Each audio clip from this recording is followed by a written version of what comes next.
Hi guys! Magandang gabi sa ating lahat. It's me again, Rocky Bulgigas TV at Kaigo 695. Ayan, syempre kailangan magtipid. Ako lang muna mag-isa guys habang nag-video okay dito gamit ang laptop ng aking anak guys. Ito yung aking pulutan, adubong balon-balunan.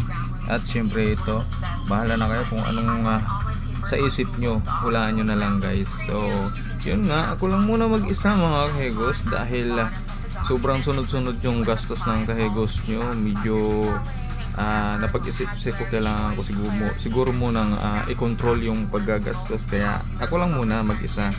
Saka na lang yung pagkikipag-jam kasi kapag marami, syempre marami din magagastos mo, kaya ako na lang muna mag-isa. So yun guys, ganun lang, walang sasama ng loob. Magandang gabi sa ating lahat.